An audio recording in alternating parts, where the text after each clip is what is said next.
अथ श्रीयोगवासिष्ठे उपशमप्रकरणे 61तमः सर्गः। श्रीवसिष्ठ उवाच एवमुत्पलपत्राक्ष राघवाघविपर्यये पदमासादयाद्वन्द्वं विशोको भवभूतये। एतां दृष्टिमवष्टभ्य न मनः परितप्यते घोरे तमसि निर्मग्नं लब्धदीपं शिशुर्यथा। विवेकावस्थया चेतस्तथैवायाति निर्वृतिं पतच्छ्वभ्रे दृढतृण प्रचयालम्बनादिव। अथैतां पावनीं दृष्टिं भावयित्वाप्युदाहरन् नित्यमेकसमाधानो भवभूषितभूतलः। श्रीराम उवाच कथमेकसमाधानं कीदृशं वा मुनीश्वर वाताहतमयूराङ्गरुहलोलं मनो भवेत्। श्रीवसिष्ठ उवाच शृणु तस्यैव सुरघोः प्रबुद्धस्य सतस्तदा पर्णादस्य च राजर्षेः संवादमिममद्भुतम्। राघवैकसमाधानबोधिता योजितात्मनोः परस्परं समालापमिमं प्रकथयामि ते। बभूव पारसीकानां पार्थिवः परवीरः परिघो नाम विख्यातः परिघः स्यन्दते यथा। स बभूव परं मित्रं सुरघो रघुनन्दन नन्दनोद्यानसंस्थस्य मदनस्येव माधवः। कदाचित् परिघस्याभूदवर्षं मण्डले महत् कल्पान्त इव संसारे प्रजा दुष्कृत दोषजम्। विनेशुर्जनतास्तत्र बह्व्यः क्षुत्क्षामजीविताः ज्वलिते विपिने बह्नौ यथा भूतपरम्पराः। तद्दुःखं परिघो दृष्ट्वा विषादमतुलं ययौ तत्याजाश्वखिलं राज्यं दग्धं ग्राममिवाध्वगः।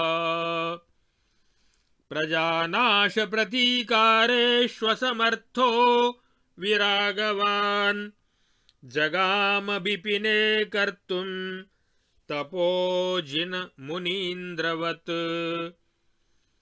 पौराणामपरिज्ञाते कस्मिंश्चिद्दूरकानने समुवास विरक्तात्मा लोकान्तर इवापरे। तपश्चरन् शान्तमतिर्दान्तः कन्दरमन्दिरे स्वयं शीर्णानि शुष्काणि तत्र पर्णान्यभक्षयत्। चिरं हुताशवच्छुष्कपर्णान्येवाथ भक्षयन् पर्णाद इति नामासौ प्राप मध्ये तपस्विनाम्। ततः प्रभृति पर्णाद नामा राजर्षि सत्तमः जम्बूद्वीपे बभूवासौ विख्यातो मुनिसद्मसु। ततो वर्षसहस्रेण तपसा दारुणात्मना प्रापदभ्यासवशतो ज्ञानमात्मप्रसादजम् बभूव विगतद्वन्द्वो निराशः शान्तमानसः निरागो निरनुक्रोशो जीवन्मुक्तः प्रबुद्धधीः विजहार यथा कामं त्रिलोकीमठिकामिमां सिद्धसाध्यैः समं साधो सहंसालिरिबाब्जिनीम् एकदा तस्य सदनं हेमचूडमहीपतेः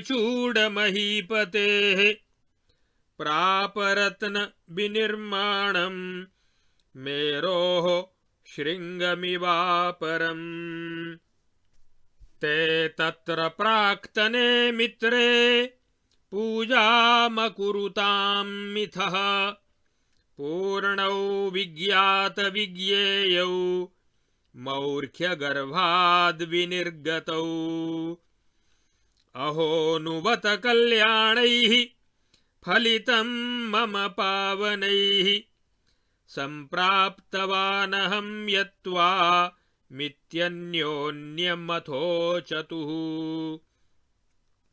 आलिङ्गितशरीरौ तावन्योन्यानन्दिताकृती एकासने बिविशतुश्चन्द्रार्काबिबभूधरे परिघौवाच परमानन्दमायातं चेतस्त्वद्दर्शनेन मे इन्दुबिम्ब इवोन्मग्नं मनः शीतलतां गतम् अकृत्रिमसुखं प्रेम वियोगे शतशाखतां प्रयाति पल्लवतटे छिन्नमूल इव द्रुमः विश्रब्धास्तान् कथालापांस्तालीलास्तच्च चेष्टितम् संस्मृत्य प्राक्तनं साधो हृष्यामि च पुनः पुनः ज्ञानमेतन्मया प्राप्तं त्वया ज्ञातं यथा नघ माण्डव्यस्य प्रसादेन परमात्मप्रसादजम् अद्य कच्चिददुःखस्त्वं कच्चिद्विश्रान्तवानसि परमे कारणे मेराबिब भूमण्डलाधिपः कच्चित् परमकल्याण आत्मा रामतया तव प्रसादो जायते चित्ते शरदीव सरोम्भसि कच्चित् करोषि समया सुप्रसन्नगभीरया दृष्ट्या सुभगकार्याणि कार्याण्येव नराधिप निराधिव्याधयो धीराः कच्चित् सम्पन्नशालयः जनतास्तव देशेषु तिष्ठन्ति विगतज्वरम् कच्चिदुद्दामफलिनी फलिनीव फलानता धरातव फलापूरैर्भृशं धारयति प्रजाः कच्चित्तव दिगन्तेषु चन्द्रस्येवाशु पञ्जरं तुषारनिकराकारं प्रसृतं पावनं यशः कच्चिद्गुणगणैरेता दिशो निर्बिबरीकृताः त्वया सरोम्भसा बाह्या विसानामिव भूमयः कच्चित् कलमकेदारकोणस्थानेषु दृश्यतीः प्रतिग्रामं कुमार्यस्ते गायन्त्यानन्दनं यशः।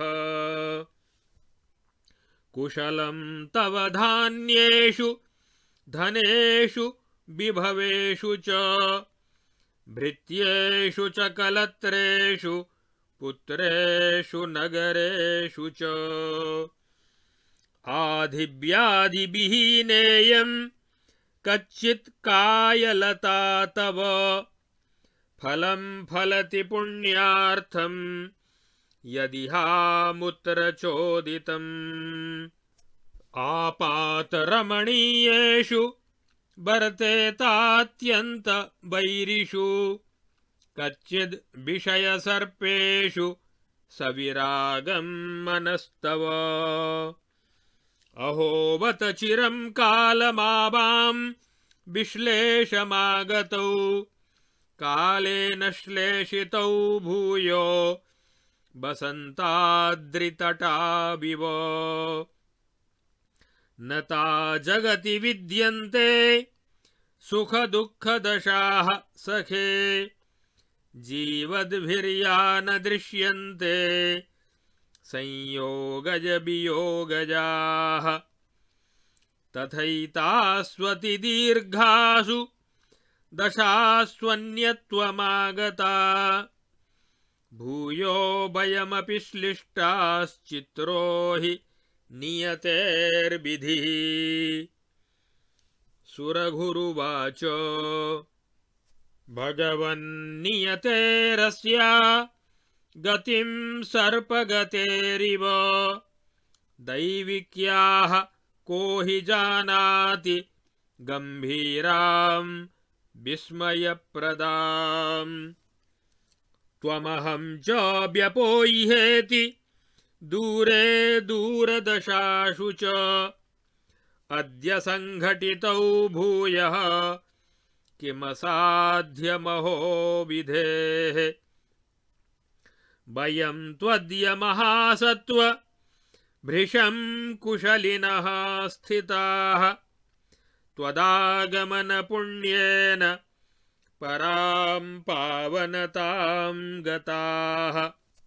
पश्य त्वदागम क्षीणपापानां पुण्यपादपैः तथा फलितमस्माकं न यथा वयमाकुलाः। सर्वाः सम्पत्तयोऽस्माकं राजर्षे संस्थिताः पुरे भवदागमनेनाद्य प्रयाताः शतशाखताम्। विकिरति परितो रसायनानामिव निकरं मधुरं महानुभाव। तव वचनमवेक्षणं च पुण्यं परमपदप्रतिमो हि साधुसङ्गः। इत्यार्षे श्रीवासिष्ठमहारामायणे वाल्मीकीये मोक्षोपायेषु उपशमप्रकरणे सुरघुपरिघसमागमो नाम 61तमः सर्गः। अथ 62तमः सर्गः। श्रीवसिष्ठ उवाच अथैवं प्रायया तत्र विश्रम्भकथया चिरं प्राक्तनस्नेहगर्भिण्या स्थित्वोवाचायुधाभिधः। परिघौवाच यद्यत् संसारजालेऽस्मिन् क्रियते कर्म भूमिप तत्समाहितचित्तस्य सुखायान्यस्य नानघ। कच्चित् संकल्परहितं परं विश्रमणास्पदं परमोपशमं श्रेयः समाधिमनुतिष्ठसि। सुरगुरुवाच एतन्मे ब्रूहि भगवन् सर्वसंकल्पवर्जितं परमोपशमं श्रेयः समाधिर्हि किमुच्यते। योग्यो महात्मन् सततं तिष्ठन् व्यवहरंश्च वा असमाहितचित्तोऽसौ कदा भवति कः किल। नित्यं प्रबुद्धचित्तास्तु कुर्वन्तोऽपि जगत्क्रियाः आत्मैकतत्त्वसंनिष्ठाः सदैव सुसमाधयः। बद्धपद्मासनस्यापि कृतब्रह्माञ्जलेरपि अविश्रान्तस्वभावस्य कः समाधिः कथं च वा। तत्त्वावबोधो भगवन् सर्वाशातृणपावकः प्रोक्तः समाधिशब्देन न तु तूष्णीमवस्थितिः। समाहिता नित्यतृप्ता यथा भूतार्थदर्शिनी साधो समाधिशब्देन परा प्रज्ञोच्यते बुधैः। अक्षुब्धा निरहङ्कारा द्वन्द्वेष्वननुपातिनी प्रोक्ता समाधिशब्देन मेरोः स्थिरतराकृतिः। निश्चिन्ताधिगताभीष्टा हेयोपादेयवर्जिता प्रोक्ता समाधिशब्देन परिपूर्णा मनोगतिः। यतः प्रभृतिबोधेन युक्तमात्यन्तिकं मनः तदारभ्य समाधानमभ्युच्छिन्नं महात्मनः। न हि प्रबुद्धमनसो भूत्वा विच्छिद्यते पुनः समाधिर्दूरमाकृष्टो विसतन्तुः शिशोरिव। समग्रं दिनमालोकाद्विरमत्यक्षयो यथा आजीवितान्तं नो प्रज्ञा तथा तत्त्वावलोकनात्। अजस्रमम्बुवहनाद् यथा नद्या न रुध्यते तथा विज्ञानदृग्बोधात् क्षणमात्रं न रुध्यते। न विस्मरत्यविरतं यथा कालः कलागतिं न विस्मरत्यविरतं स्वात्मानं प्राज्ञधीस्तथा। न विस्मरति सर्वत्र यथा सततगो गतिं न विस्मरति निश्चेयं चिन्मात्रं प्राज्ञधीस्तथा। गतिं कालकला यद्वच्चिन्वाना समवस्थिता चिच्चितिश्चैत्यरहिता चिन्वाना गतयस्तथा। यथा सत्ताविहीनात्मा पदार्थो नोपलभ्यते तथात्मज्ञानहीनात्मा कालोऽज्ञस्य न लभ्यते। न संभवति संसारे गुणहीनो गुणी यथा न संभवत्यात्मसंविद् वर्जितो ह्यात्मवांस्तथा। सर्वदैवास्मि सम्बुद्धः सर्वदैवास्मि निर्मलः सर्वदैवास्मि शान्तात्मा सर्वदास्मि समाहितः। भेदः केन समाधेर्मे जन्यते कथमेव वा आत्मनोऽव्यतिरेकेण नित्यमेव सदात्मता तस्मात् कदाचिदपि मे नासमाधिमयं मनः न वा समाहितं नित्यमात्मतत्त्वैकसम्भवात् सर्वगः सर्वदैवात्मा सर्वमेव च सर्वथा असमाधिर्हि कोऽसौ स्यात् समाधिरपि कः स्मृतः नित्यं समाहितधियः सुसमामहान्तस्तिष्ठन्ति कार्यपरिणाम विभागमुक्ताः तेना समाहित भेदभंग्या नित्योदितः क्वनु स उत्तमवाक् प्रपंचः। इत्यार्षे श्री वासिष्ठ महारामायणे वाल्मीकीये देवदूतोक्त मोक्षोपायेषु उपशम प्रकरणे समाधि निश्चयो नाम 62तमः सर्गः। अथ 63तमः सर्गः। परिघौवाच राजन्नूनं प्रबुद्धोऽस्मि प्राप्तवानसि तत्पदम् संशीतलान्तःकरणः पूर्णेन्दुरिव राजसे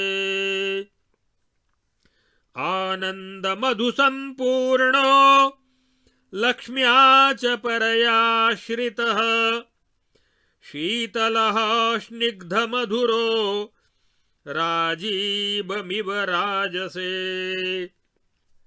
निर्मलो विततः पूर्णो गंभीरः प्रकटाशयः वेलानिलविलासेन मुक्तोऽब्धिरिव राजसे स्वच्छ आनन्दसम्पूर्णो नष्टाहङ्कारवारिदः स्फुटो विस्तीर्णगम्भीरः शरत्खमिव राजसे सर्वत्र लक्ष्यसे स्वस्थः सर्वत्र परितुष्यसि सर्वत्र बीतरागोऽसि राजन् सर्वत्र राजसे सारासारपरिच्छेदपारगस्त्वं महाधिया जानासि सर्वमेवेदं यथा स्थितमखण्डितम् भावाभावपरिच्छेदतत्त्वज्ञमुदिताशयम् गमागमदशालौल्य मुक्तं तव वपुः स्थितम् वस्तुना वस्तुनेवान्तरमृतेनेव सागरः अपुनः प्रक्षयायेव परे तृप्तोऽसि सुन्दर। सुरघुरुवाच न तदस्ति मुने वस्तु यत्रोपादेयतास्ति नः यावत् किञ्चिदिदं दृश्यं तावदेतन्न किञ्चन उपादेयस्य चाभावाद्धेयमप्यस्ति किं किल प्रतियोगिव्यवच्छेद्यं विना हेयं किमुच्यते तुच्छत्वात् सर्वभावानामतुच्छत्वाच्च कालतः चिरं मम परिक्षीणे तुच्छा तुच्छे मनः स्थिति देशकालवशादेव तुच्छस्या तुच्छतामिह अतुच्छस्य तु तुच्छत्वम् वर्ज्ये निन्दास्तुति बुधैः रागान्निन्दास्तुति लोके रागश्च परिवाञ्छितम् वाञ्छिते च महोदारम् वस्तु शोभनबुद्धिना त्रैलोक्ये च स्त्रियः शैलाः समुद्रवनराजयः भूतानि वस्तुशून्यानि सारो नास्त्यत्र वस्तुतः मांसास्थिदारु मृद्रत्नमये जगति जर्जरे वाञ्छनीयविहीनेऽस्मिन् शून्ये किमिव वाञ्छ्यते वाञ्छायां विनिवृत्तायां संक्षयो द्वेषरागयोः दिनलक्ष्म्यां व्यपेताया मालोकातपयोरिव अलमतिविततैर्वचः प्रपञ्चैरियमुचितेह सुखाय दृष्टिरेका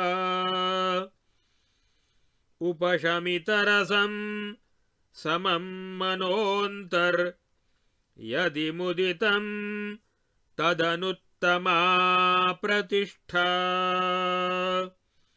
इत्यार्षे श्री वासिष्ठ महारामायणे वाल्मीकीये देवदूतोक्तमोक्षोपायेषु उपशम प्रकरणे सुरघुपरिघ निश्चयो नाम 63तमः सर्गः। अब योग वासिष्ठ के उपशम प्रकरण में 61, 62 और 63वें सर्ग में किरातराज सुरघु और राजर्षि परणाद, जिनका मूल नाम परिघ था, उन दोनों का संवाद का वर्णन किया गया है।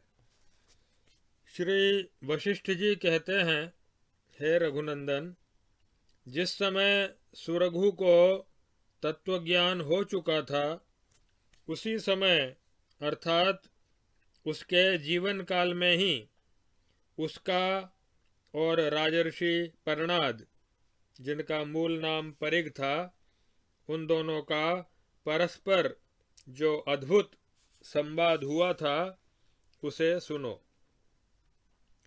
रघुकुल को आनंदित करने वाले राम जैसे रथ पर रखा हुआ परिघ नामक अस्त्र विपक्षी वीरों का संहार करने में प्रसिद्ध है, उसी तरह पारसीक देश का एक विख्यात राजा हो गया है, जो शत्रु वीरों का संहार करने वाला था। उसका नाम था परिघ। वह किरातराज सुरघु का परम मित्र था। किसी समय जैसे कल्पांत के अवसर पर संसार में वर्षा का अभाव हो जाता है, उसी तरह राजा परिघ के राज्य में महान अवर्षण हुआ, जिसमें प्रजाजनों का पाप रूपी दोष ही कारण था। उस समय बहुत सी जनता भूख से गतप्राण होकर उसी प्रकार विनष्ट हो गई, जैसे जंगल में आग लग जाने पर झुंड के झुंड प्राणी जलकर भस्म हो जाते हैं। प्रजा के उस कष्ट को देखकर राजा परिघ को अपार विषाद हुआ। उसने प्रजाजनों को विनाश से बचाने के लिए अनेकों यत्न किए, किंतु वे सब के सब निष्फल सिद्ध हुए। तब उसे राज्य से वैराग्य हो गया। फिर तो जैसे राहगीर जले हुए गांव को छोड़कर चल देते हैं, उसी तरह उसने शीघ्र ही अपने संपूर्ण राज्य का परित्याग कर दिया और मृग चर्मधारी मुनियों की तरह तपस्या करने के लिए जंगल की राह ली। वह विरक्तात्मा परिघ किसी दूरवर्ती कानन में, जो कि पूर्ववासियों की जानकारी के बाहर था, ऐसे एकांत स्थान में जाकर इस प्रकार रहने लगा मानो किसी अन्य लोक में चला गया हो। उसकी बुद्धि तो शांत थी ही, उसने अपने मन और इंद्रियों का भी दमन कर लिया था। अतः वह वहाँ एक पर्वत की कंदरा में आसन लगाकर तपस्या में निरत हो गया।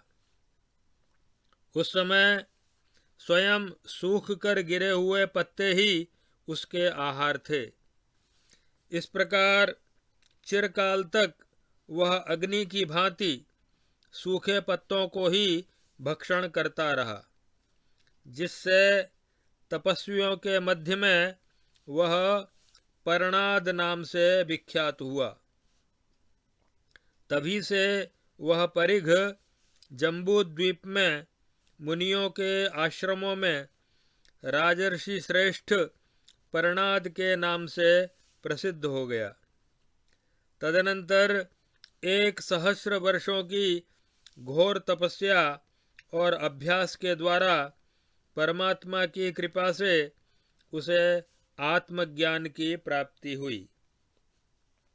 साधु स्वभाव राम फिर तो उसकी बुद्धि प्रबुद्ध हो उठी। वह सुख दुखादि द्वंद्वों से परे हो गया। उसकी विषय वासनाएं नष्ट हो गईं। उसका मन विक्षेप शून्य और शांत हो गया तथा वह विषयों की आसक्तियों और आक्षेपों से रहित हो गया। इस प्रकार वह राजा जीवन मुक्त होकर तत्वज्ञानियों तथा तत्व जिज्ञासु मुनियों के साथ स्वेच्छानुकूल त्रिलोकी में विचरण करने लगा। इस प्रकार पर्यटन करते हुए वह एक समय हेमजट देश के अधिपति राजा सुरघु के रत्न निर्मित महल में जा पहुंचा। वे दोनों पहले के मित्र तो थे ही, साथ ही वे पूर्ण ज्ञानी भी थे। उन्हें ज्ञातव्य तत्व का ज्ञान प्राप्त हो चुका था तथा वे जीवन मुक्त थे। अतः वे परस्पर एक दूसरे का आदर सत्कार करके यों कहने लगे, अहो, निश्चय ही आज मेरे कल्याणमय पावन सत्कर्मों का फल उदय हुआ है, जिससे मुझे आपका दर्शन प्राप्त हुआ। उस समय उनके शरीर आनंद से परिपूर्ण हो गए थे। अतः वे परस्पर आलिंगन करके एक ही आसन पर विराजमान हुए। तब परिघ ने कहा, हे सखे, तुम्हारे दर्शन से आज मेरा चित्त परमानंद से परिपूर्ण हो गया है। हे सज्जन शिरोमणे, पहले के वे संकोचहीन वार्तालाप, विविध लीलाएं और विभिन्न चेष्टाएं बारंबार मेरे स्मृति पटल पर आ रही हैं, जिससे मुझे परम हर्ष हो रहा है। हे निष्पाप राजन, जैसे महर्षि मांडव्य की कृपा से तुम्हें तत्वज्ञान की प्राप्ति हुई है, उसी तरह आराधना द्वारा प्रसन्न हुए परमात्मा के प्रसाद से मुझे भी यह ज्ञान प्राप्त हुआ है। मित्र, अब तो तुम्हें कोई कष्ट नहीं है ना? तुम मेरुगिरी पर विश्राम करने वाले भूमंडल के अधिपति की तरह परम कारण रूप परब्रह्म परमात्मा में विश्राम को प्राप्त हो गए हो ना। परम कल्याण स्वरूप तुम्हारे चित्त में आत्मा रामता के कारण सदा प्रसन्नता छाई तो रहती है ना। परम सौभाग्यशाली नरेश, तुम अत्यंत प्रसन्नता एवं गंभीरता पूर्ण समदृष्टि से जनता के कल्याणार्थ कर्तव्य कर्मों को करते रहते हो ना।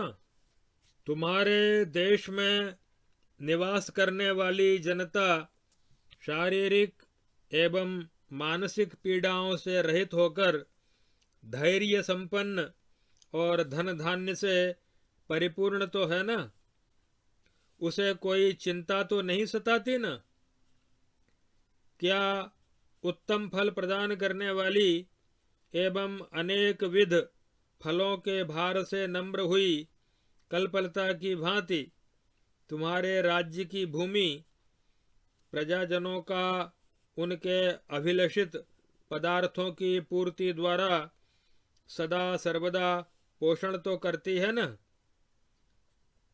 जैसे चंद्रमा के किरण जाल सारे भूमंडल को व्याप्त कर लेते हैं, उसी तरह तुम्हारा पावन यश जो तुषार राशि के सदृश निर्मल है, सारी दिशाओं में फैला हुआ है ना। जैसे सरोवर का जल अपने अंदर रहने वाले कमल नालों की भूमि को पूर्ण कर देता है, वैसे ही तुमने अपने गुणगणों से सारी दिशाओं को भर दिया है ना। क्या गांव-गांव में धान की क्यारियों के कोनों में बैठी हुई हर्षित चित्त वाली कुमारियां तुम्हारे आनंदवर्धक यश का गान करती हैं। तुम्हारे धन धान्य ऐश्वर्य भृत्यवर्ग पुत्र कलत्र और नगर आदि सब कुशल तो है ना। तुम्हारी यह शरीर रूपी लता शारीरिक एवं मानसिक पीड़ाओं से रहित होकर उस पुण्य नामक फल को उत्पन्न करती है ना, जिसकी इहलोक तथा परलोक दोनों के लिए शास्त्र आज्ञा देते हैं। जो तत्वज्ञान में प्रतिबंधक होने के कारण महान शत्रुतुल्य हैं तथा सर्प के समान विषवत फल प्रदान करने वाले हैं, ऐसे इन आपात रमणीय विषय भोगों से तुम्हारा मन विरक्त तो है ना। अहो, हम दोनों को वियुक्त हुए बहुत सा काल व्यतीत हो गया, परंतु काल की प्रेरणा से आज हम पुनः मिल गए। हे सखे, जगत में संयोग वियोग जनित सुख दुख की ऐसी कोई अवस्थाएं हैं ही नहीं जिनका प्राणियों को अनुभव न होता हो। इसी नियम के अनुसार हम लोग भी दीर्घकालिक सुख दुख की दशाओं के फेर में पड़ गए थे, परंतु अब पुनः आ मिले हैं। अहो, भगवान का कैसा अद्भुत विधान है। सुरघु बोला, भगवन, भगवत विधान रूप इस नियति की गति सर्प की चाल की तरह बड़ी टेढ़ी है। वह गंभीर एवं विस्मयजनक है, भला उसे कौन जान सकता है। उसने ही आपको और मुझे चिरकाल तक दूर हटाकर आज पुनः मिला दिया है। अहो, उस नियति के लिए क्या असाध्य है, अर्थात कुछ भी नहीं। महात्मन, आज आपके शुभागमन जनित पुण्य के संस्पर्श से हम सब तरह से कल्याण के भागी और परम पावन हो गए। राजर्षे, इस नगरी में हमारी जो संपत्तियां वर्तमान हैं वे सभी आज आपके शुभागमन से सैकड़ों रूपों में वृद्धि को प्राप्त हो गई है। हे महानुभाव, आपके पुण्य वचन और दर्शन चारों ओर से मानो राशि राशि अमृत रूप मधुर रसायनों की वर्षा कर रहे हैं, क्योंकि सत्पुरुषों का समागम परम पद की प्राप्ति के समान होता है। श्री वशिष्ठ जी कहते हैं, राघव, प्रायः ऐसे ही प्राचीन स्नेह से ओतप्रोत एवं संकोचहीन वार्तालाप करते हुए राजा परिघ सुरघु के राज सदन में चिरकाल तक स्थित रहे। तदनंतर उन्होंने सुरघु से पूछा, राजन, जो समग्र संकल्पों से शून्य विश्राम का परमोत्तम स्थान तथा विक्षेपात्मक दुखों की शांति का परम साधन है, उस कल्याणकारिणी समाधि का अनुष्ठान तो तुम करते हो ना? सुरघु ने कहा, प्रभो, आप मुझसे संपूर्ण संकल्पों से रहित परम शांति ही कल्याणप्रद है ऐसा तो कहिए, परंतु समाधि के लिए क्यों कहते हैं? क्योंकि महात्मन, जो तत्वज्ञानी महात्मा पुरुष है वह चाहे समाधिस्थ रहे चाहे व्यवहार करे, उसका तो स्वरूप ही सदा समाधिस्थ सा हो जाता है। वह कभी असमाहित चित्त वाला हो ही नहीं सकता। जिनका चित्त प्रबुद्ध हो गया है, ऐसे तत्वज्ञानी महात्माओं की आत्मा रूपी अद्वितीय तत्व में परम निष्ठा हो जाती है। इसलिए वे सांसारिक व्यवहारों को करते हुए भी सदा सर्वदा समाधि संपन्न ही बने रहते हैं। परंतु जिसका अंतःकरण चंचल होने के कारण विश्राम को नहीं प्राप्त हुआ है, वह चाहे पद्मासन बांधे, चाहे परब्रह्म को अंजलि समर्पित करे, उसकी कोई समाधि कैसे लग सकती है? भगवान, मौन होकर बैठे रहना ही समाधि थोड़े ही है। समाधि तो परमात्म तत्व के उस यथार्थ ज्ञान को कहते हैं जो संपूर्ण आशा रूपी घास फूस को भस्म करने के लिए अग्निस्वरूप है।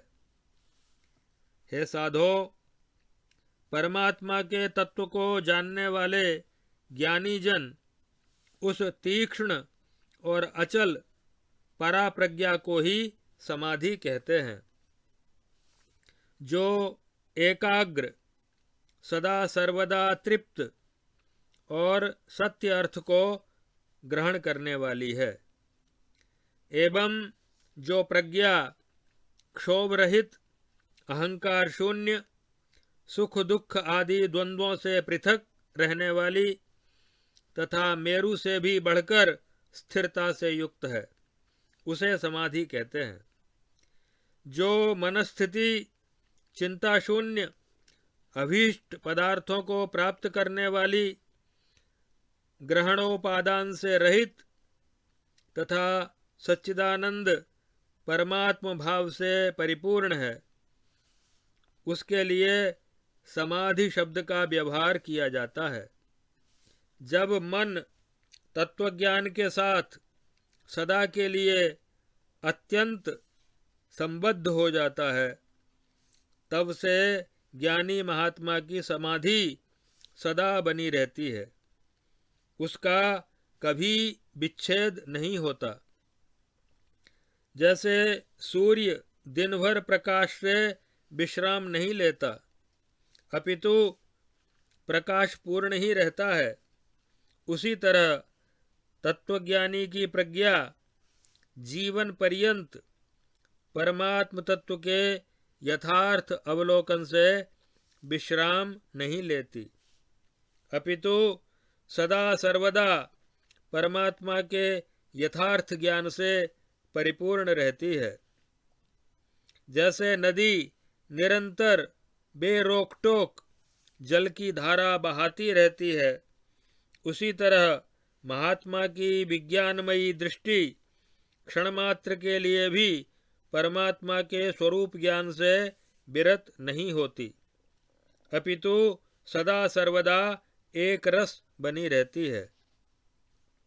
जैसे काल अपने क्षण आदि कलाओं की गति को कभी नहीं भूलता, उसी तरह तत्वज्ञानी पुरुष की बुद्धि अपने आत्मस्वरूप का कभी विस्मरण नहीं करती, तथा जैसे सर्वत्र गमन करने वाले वायुदेव को सदा अपनी गति का ध्यान बना रहता है, उसी तरह तत्वज्ञानी की बुद्धि निश्चय करने योग्य विज्ञानानंद घन परमात्मा का सतत चिंतन करती रहती है।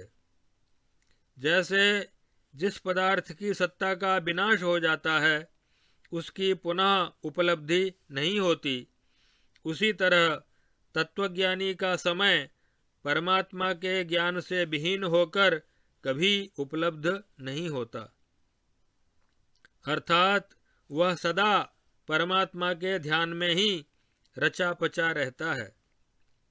जैसे संसार में गुणवानों का गुणहीन होना असंभव है, उसी तरह आत्मज्ञानी महात्मा कभी भी परमात्मा के ज्ञान से विहीन नहीं रह सकता।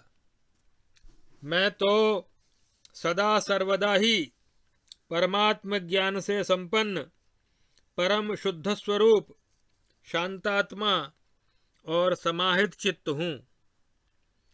ऐसी दशा में मेरा समाधि से विच्छेद किसके द्वारा और कैसे हो सकता है, क्योंकि मेरी समाधि परमात्मा के स्वरूप से भिन्न नहीं है। अतः उस परमात्म स्वरूप समाधि का अस्तित्व नित्य ही बना हुआ है। जब यह जो कुछ दृष्टिगोचर हो रहा है वह सारा का सारा सदा सब प्रकार से सर्वव्यापक परमात्म स्वरूप ही है, तब किसे समाधि कहा जाए और किसे असमाधि। तब परिघ ने कहा, राजन, निश्चय ही तुम्हें परमात्मा के यथार्थ रूप का ज्ञान प्राप्त हो गया है और उस सच्चिदानंद घन परब्रह्म रूप परम पद की प्राप्ति भी हो चुकी है। इसीलिए तुम्हारा अंतःकरण परम शांति रूप शीतलता से युक्त हो गया है, जिससे तुम पूर्ण चंद्रमा के समान सुशोभित हो रहे हो। महाराज, इस समय स्नेह के कारण अत्यंत मधुर शीतल आनंद रूपी पुष्परस से परिपूर्ण एवं उत्तम श्री से संपन्न होने के कारण तुम्हारी शोभा कमल जैसी हो रही है। तुम्हारा चित्त निर्मल, विस्तृत, परिपूर्ण, गंभीर और विशद आशय वाला है। इससे तुम्हारी वैसी ही शोभा हो रही है जैसी तटवर्ती झंझावात से मुक्त हुए शांत समुद्र की होती है। जैसी शोभा शरतकालीन निर्मल आकाश धारण करता है, वैसे ही तुम भी स्वच्छ, आनंद से परिपूर्ण, अहंकार रूपी बादलों से रहित, स्पष्ट, विस्तीर्ण और अत्यंत गंभीर होने के कारण शोभित हो रहे हो। राजन, तुम सर्वत्र अपने स्वरूप में समभाव से स्थित दिख पड़ते हो, सर्वत्र पूर्णतया संतुष्ट हो और किसी विषय में तुम्हारी आसक्ति नहीं रह गई है, इसलिए सर्वत्र तुम्हारी शोभा हो रही है। तुम अपनी उत्तम बुद्धि से सार और असार का निर्णय करके उसके झमेले से पार हो गए हो, तथा तुम्हें इसका भी ज्ञान हो चुका है कि यह जो कुछ दृश्य प्रपंच है वह सारा का सारा अखंड परब्रह्म परमात्मा ही है।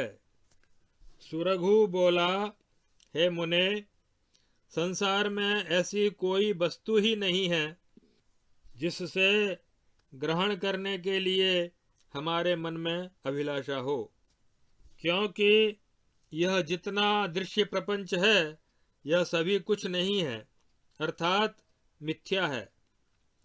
त्रिलोकी में जो ये स्त्रियां, पर्वत, समुद्र, वन श्रेणियां आदि पदार्थ दृष्टिगोचर हो रहे हैं, ये सभी वास्तविकता से शून्य हैं, क्योंकि वास्तव में इस जगत में कोई सारभूत वस्तु है ही नहीं।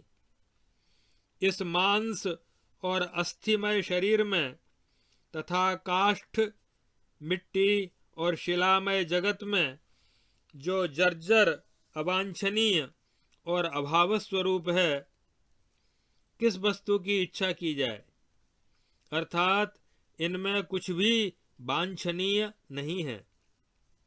इस विषय में अब विशेष कुछ कहना आवश्यक नहीं दिख पड़ता, क्योंकि यदि मन राग रूप और रस से रहित तथा समभाव में नित्य स्थित एवं आत्मस्वरूप में ही परितृप्त है तो वही सर्वोत्तम स्थिति है। अतः परमानंद की प्राप्ति के लिए केवल इसी दृष्टि का सदा सर्वदा आश्रय ग्रहण करना उचित है। इस प्रकार सुरघु और परिघ दोनों ने ही अपने परतत्व ज्ञान संबंधी विचारों का निश्चय प्रकट किया।